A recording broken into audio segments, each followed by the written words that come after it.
temos mais um vídeo especial falando sobre TDAH e hiperreatividade. Vamos lá, o que é TDAH? Eu sempre explico, essa é uma sigla para falar sobre hiperatividade, impulsividade e déficit de atenção. Se você não sabe nada sobre isso, nós temos 3 vídeos especiais falando o que significa cada uma dessas coisas.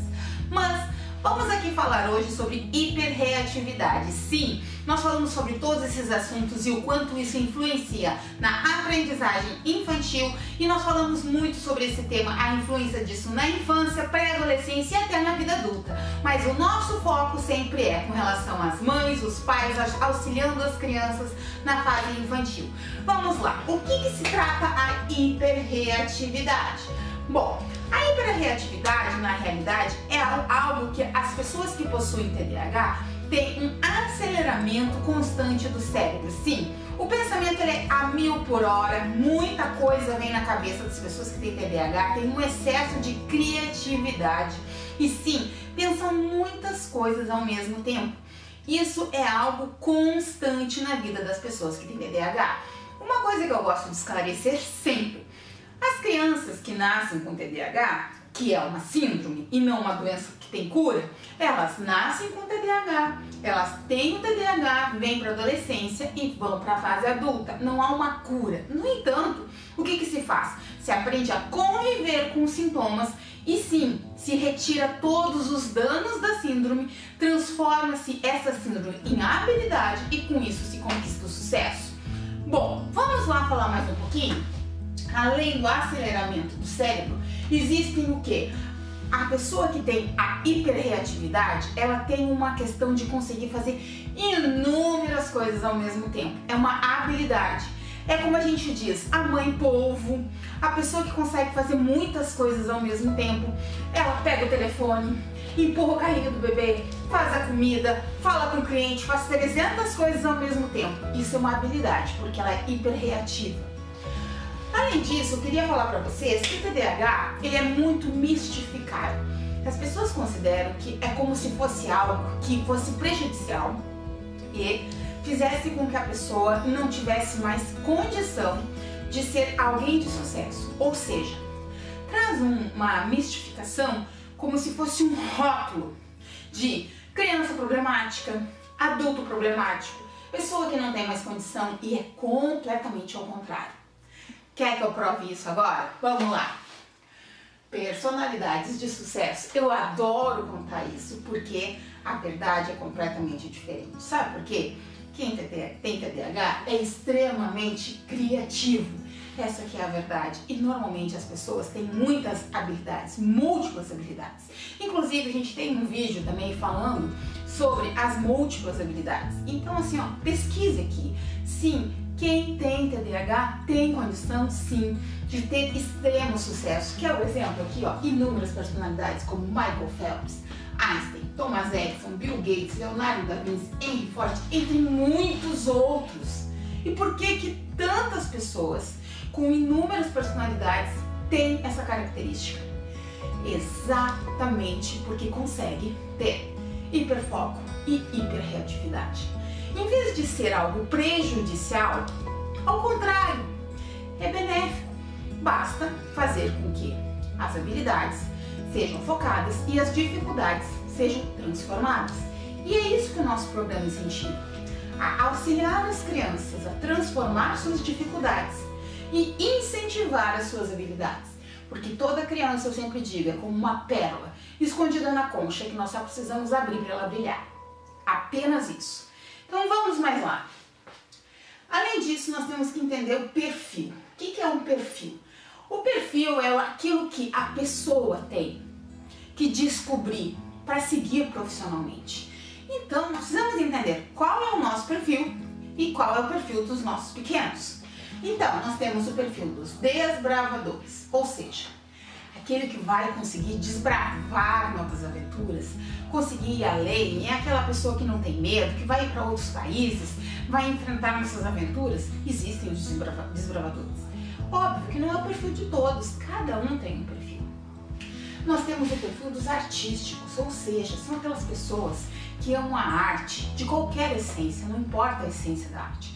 são perfis artísticos. Nós temos o perfil performático, ou seja, aquela pessoa que gosta de ter novas performances na sua carreira e sucesso. E nós temos os perfis acionistas, ou seja, nós temos inúmeros perfis. E existem aquelas pessoas que gostam mais da produtividade, aonde elas gostam mais da parte intelectual. Nós temos os intelectuais. Tem inúmeros perfis, nós temos que saber qual é o nosso. Essa que é a questão.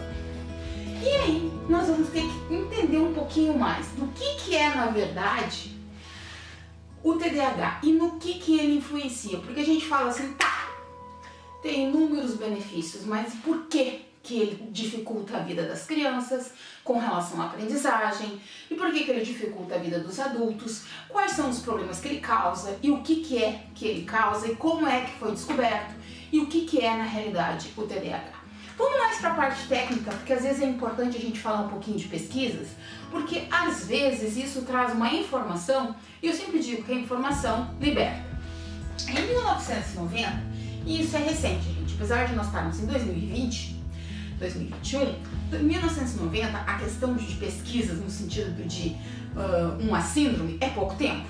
Foi feito pesquisas com um exame chamado PET scan por Alan Zamestic, um estudioso dos Estados Unidos, que fez pesquisas com um exame ao qual ele utilizou para fazer a pesquisa vinculado vendo imagens do cérebro.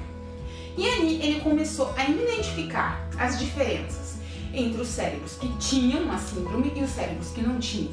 E aqui eu quero chamar a atenção de vocês com relação às fotos e ao desenho que demonstra quais são as diferenças dentro desse cérebro. Esse exame mostrou uma deficiência vinculada à glicose vinda dos alimentos junto ao cérebro. Sim, e mostrou também que o cérebro ele é extremamente mais reativo e criativo em determinadas regiões. Eu quero mostrar para vocês uma foto. Verifica aqui, com relação a essa questão, que aqui nós temos duas regiões em azul. Essas regiões em azul, na realidade, são as regiões vinculadas à criatividade. Aqui não é onde existe a deficiência, ao contrário, é onde existe mais estímulo do cérebro das pessoas que possuem TDAH. E isso mostra que sim, existe muito mais pessoas com altas habilidades. Inclusive eu fiz um vídeo explicando com relação às altas habilidades das pessoas, inclusive falando que pessoas com Asperger e TDAH têm sim altas habilidades. E aí então o porquê, na questão comprovado cientificamente que aqui essa região do cérebro está vinculado ao aumento. Já aqui na região do córtex pré-frontal demonstra a ausência dessa substância da glicose. E aí o que acontece? Aqui é que vem os problemas das questões de impulsividade, hiperatividade e déficit de atenção. É mais vinculado às questões do sentimento e às relações cognitivas, ou seja, os problemas aqui estão vinculados à agitação, a não conseguir parar, a ter um cérebro reativo, a justamente ter esse aceleramento extremo do cérebro, a essas dificuldades, inclusive, de relacionamentos. Há muitos problemas vinculados a tudo que nós falamos sobre o TDAH, mas não tira a questão da criatividade e de conseguir muitas vezes ter o hiperfoco. Então ficou comprovado cientificamente, através disso, que sim, existem já provas demonstrando que o TDAH ele faz com que a pessoa ela fique mais criativa e consiga sim fazer muitas atividades e consiga ter um perfil diferenciado. Ou seja, ela consegue ter altas habilidades e com isso ter muito sucesso. Nós temos que tirar essa questão pejorativa, negativa das pessoas que possuem a síndrome. Porque quando nós influenciamos ela, dando a influência naquilo que ela tem habilidade, ela consegue sim atingir o sucesso. Mas infelizmente, muitas vezes as pessoas querem que ela seja perfeita naquilo que ela tem dificuldade. Vou dar um exemplo para você. Digamos que o seu filho tem TDAH, não está conseguindo ir bem na matéria de matemática porque ele tem dificuldade em matemática. Por exemplo, ele pode ter descalculia. É um problema frequente e comum junto do TDAH. É um exemplo. Então ele tem dificuldades com números. Aí você foca nesse problema. Tá focando na dificuldade. No entanto, ele pode ter uma alta habilidade musical. Ele é um mestre na música, ele escuta pelo som, ele tem uma habilidade musical gigante, ele toca instrumentos maravilhosamente, mas você não incentiva ele a tocar, a levar ele com professores para fazer as músicas, você não se alegra com o que ele faz. Ele pode ser um artista de sucesso. Então quer dizer, você não está focado na habilidade, e sim na dificuldade. Leva para muitas aulas de professores particulares de matemática, quer que ele seja 10 em matemática, fica criticando porque ele não tira uma nota boa, em vez de fazer o quê? Levar para professores de música, incentivar para ele fazer novas aulas de novos instrumentos. O foco está no lugar errado. Se ele tirar uma nota para passar na escola em matemática, que isso não vai influenciar lá no futuro na escola profissional. Isso não vai influenciar lá no futuro na escolha profissional, porque provavelmente ele não vai querer ser um engenheiro que precisa de cálculos. Ele vai escolher outra profissão. Então, não vai fazer diferença lá na frente, se ele vai tirar 10 em matemática. Mas vai fazer diferença se você resolver colocar ele numa escola boa de música. E quem sabe ele vai ser um artista de sucesso. Vai saber lá qual vai ser a profissão que ele vai escolher. Será que vale tanto a pena você focar que ele tire 10 em matemática ou que ele vá com uma boa aula de música? Pensa nisso. Essa é a minha dica. Eu espero que você tenha gostado desse vídeo. Um beijo, curta, compartilha aqui embaixo e até o próximo vídeo.